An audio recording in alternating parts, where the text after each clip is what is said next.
ಈ ದಿವಸ ಬಳ್ಳಾರಿ ಜಿಲ್ಲೆಯಲ್ಲಿ ಮೊದಲನೇವಾಗಿ ಮಾದಿಗರ ಮಹಾಸಭಾ ವತಿಯಿಂದ ಪತ್ರಿಕಾಗೋಷ್ಠಿಯನ್ನು ಮಾಡಿ ಇಡೀ ನಮ್ಮ ಜಿಲ್ಲೆ ರಾಯಚೂರು, ಕೊಪ್ಪಳ ಮತ್ತು ವಿಜಯನಗರ ಈ ಜಿಲ್ಲೆಗಳನ್ನು ಒಳಗೊಂಡು ಈಗ ಆಗ್ತಕ್ಕಂಥ KMF ನೇಮಕಾತಿಗಳ ಬಗ್ಗೆ ಅವರು ಒಳಗಡೆ ನಡೆಸತಕ್ಕಂಥ ಸಂಚಗಳ ಬಗ್ಗೆ ಎಲ್ಲ ಪರಿಶೋಧನೆ ಮಾಡಿ ನಮ್ಮ ಜನಾಂಗದವರು ನಮ್ಮ ಸಮಾಜಕ್ಕೆ ಅನ್ಯಾಯ ಆಗುತ್ತಿದ್ದು ಏನಾರು ಮಾಡಿ ಇದನ್ನು ತಡೆಯಾಜ್ಞೆ ಮಾಡಲೇಬೇಕು ಅನ್ನೋದು ನಿಟ್ಟಿನಿಂದ ನಾವೆಲ್ಲ ಅವ್ರನ್ನ ಪರ್ಸನಲ್ ಭೇಟಿಯಾಗಿ GM ಅವರಿಗೆ ಮಾತಾಡಿ ಅವ್ರ ಹತ್ರ ಹೋದ್ರೆ ಇಲ್ಲ ಮಾಡೋದಲ್ಲ ಇದನ್ನ ತಡೆ ಹಿಡಿದ್ರಿ ಅಂತ ಹೇಳಿದ್ರು.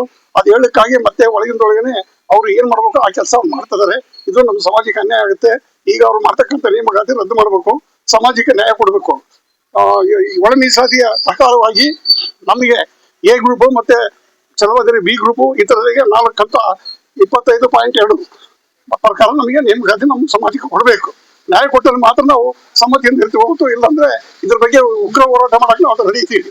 ಆದ್ರೂ ಇದನ್ನ ಮಾಡ್ತಿದ್ರೆ MD ಬಗ್ಗೆ ಕೂಡ ಕ್ರಮ ತಗೊಳ್ತೀವಿ. ನಾವು ಹಂಗೇನು ಕಾನೂನು ಬಾಹಿರವಾಗಿ ಕೆಲಸ ಮಾಡಿದ್ರೆ KMF MD ಬಗ್ಗೆ ಕೂಡ ಕ್ರಮ ತಗೊಳ್ತೀವಿ. ಬಳ್ಳಾರಿ, ವಿಜಯನಗರ, ಕೊಪ್ಪಳ ಜಿಲ್ಲೆಗಳ ಹಾಲು ಉತ್ಪಾದಕರ ಸಂಘಗಳ ಒಕ್ಕೂಟದ ವತಿಯಿಂದ ಈ ದಿನ ಇವತ್ತೇನು ನೇಮಕಾತಿ ನಡೀತಾ ಇದೆ, ಪ್ರಕ್ರಿಯೆ ಸ್ಟಾರ್ಟ್ ಮಾಡಿದ್ದಾರೆ. ಇದನ್ನ ರದ್ದುಪಡಿಸ್ಬೇಕಂತ ಹೇಳ್ಬಿಟ್ಟು ಮಾದಾರ ಮಹಾಸಭಾ ಬಳ್ಳಾರಿ ಜಿಲ್ಲಾ ಘಟಕದ ವತಿಯಿಂದ ನಾವು ಆಗ್ರಹ ಪಡಿಸ್ತಾ ಇದ್ದೀವಿ. ಈ ಏನಪ್ಪಾ ನಮಗೆ ಅನ್ಯಾಯ ಆಗಿದೆ ಅಂತಂದ್ರೆ, ಏನು ಸರ್ಕಾರ ಒಳ ಮೀಸಲಾತಿಯನ್ನು ಜಾರಿ ಮಾಡಿದೆ, ಆ ಒಳ ಮೀಸಲಾತಿ ಪ್ರಕಾರ A-B-C ಅನ್ನುವಂತ ಒಂದು ಶ್ರೇಣಿ ಮಾಡಿದ್ದು, ಅದರ ಪ್ರಕಾರ ನೇಮಕಾತಿ ಮಾಡಿದ್ರೆ ನಮಗೆ ಯಾವುದೇ ರೀತಿಯ ತೊಂದರೆ ಇಲ್ಲ. ಒಂದು ವೇಳೆ ನೇಮಕಾತಿಯನ್ನ ಒಳ ಮೀಸಲಾತಿ ಅಳವಡಿಸದೆ ನೇಮಕಾತಿಯನ್ನು ಮಾಡಿದ್ರೆ ನಾವು ಬಳ್ಳಾರಿ ಜಿಲ್ಲಾ ಮಾದಾರ ಮಹಾಸಭಾ ವತಿಯಿಂದ ಖಂಡಿಸ್ತೀವಿ.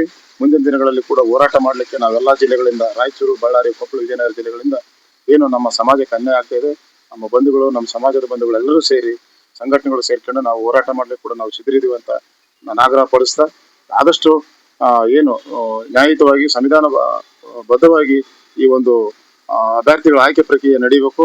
ಈಗ ಆಯ್ಕೆ ಪ್ರಕ್ರಿಯೆ ಸ್ಟಾರ್ಟ್ ಮಾಡಿದ್ರೆ ನೀವು ಕೂಡಲೇ ರದ್ದುಪಡಿಸಿ ಹೊಸ ನೇಮಕಾತಿ ಒಂದು ಆದೇಶವನ್ನು ಪ್ರಕಟಣೆ ಮಾಡಿ ಹೊಸ ನೇಮಕಾತಿಯನ್ನು ಮಾಡ್ಬೇಕಂತ ಹೇಳ್ಬಿಟ್ಟು ನಾವು ಒತ್ತಾಯ ಮಾಡ್ತಾ ಇದ್ದೀವಿ.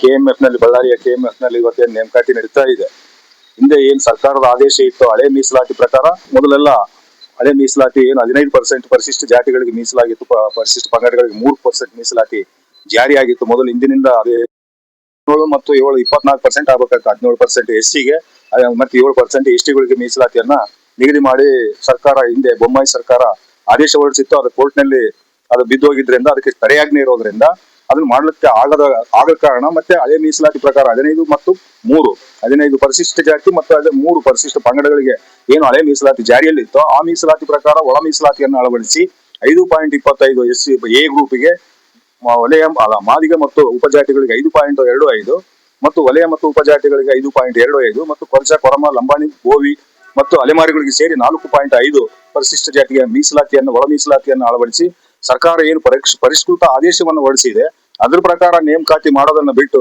ಹಳೆ ಮೀಸಲಾತಿ ಒಳ ಮೀಸಲಾತಿ ಇಲ್ಲದೆ ಇದ್ದ ಹಳೆ ಮೀಸಲಾತಿಯನ್ನು ಅಳವಡಿಸಿ ಇವತ್ತು KMF ಸಿದ್ಧಗೊಂಡಿದೆ ಅಂತ ಹೇಳಿ ನಮಗೆ ಮಾಹಿತಿ ಬಂದಿದೆ. ಆ ಆದೇಶವನ್ನ ರದ್ದುಪಡಿಸಬೇಕು, ಆ ನೇಮಕಾತಿಯನ್ನು ರದ್ದುಪಡಿಸಬೇಕು. ಆ ಆದೇಶದ ಪ್ರಕಾರ, ಆ ನೇಮಕಾತಿ ಪ್ರಕಾರ, ಆ ನೇಮಕಾತಿ ಪಟ್ಟಿ ಪ್ರಕಾರ ನಮ್ಮ ಮಾದಿಗ ಸಮುದಾಯಕ್ಕೆ ಅನ್ಯಾಯ ಆಗ್ತದೆ. ಅದನ್ನ ವಿರೋಧಿಸಿ ನಾವು ಇವತ್ತು ಪತ್ರಿಕಾಗೋಷ್ಠಿ ನಡೆಸಿದ್ದೇವೆ. ಮೀಸಲಾತಿಯನ್ನ, ಒಳ ಮೀಸಲಾತಿಯನ್ನು ಅಳವಡಿಸಿ ನೇಮಕಾತಿಯನ್ನು ಮಾಡಬೇಕು, ಮತ್ತೆ ಮಾದಿಗ ಸಮಾಜಕ್ಕೆ ನ್ಯಾಯವನ್ನು ಒದಗಿಸಿಕೊಡ್ತಕ್ಕಂಥ ಕೆಲಸವನ್ನ ಇಲಾಖೆ ವ್ಯವಸ್ಥಾಪಕ ನಿರ್ದೇಶಕರು ಮಾಡಬೇಕು ಮತ್ತು ಜಿಲ್ಲಾಡಳಿತ ಅದ್ರ ಬಗ್ಗೆ ಅಗತ್ಯ ಕ್ರಮ ಕೈಗೊಳ್ಬೇಕಂತ ಹೇಳಿ. ಸೂರ್ಯ ನ್ಯೂಸ್ಗೆ ಸ್ವಾಗತ. ಈ ದಿನದ ಪ್ರಮುಖ ಸುದ್ದಿಗಳು.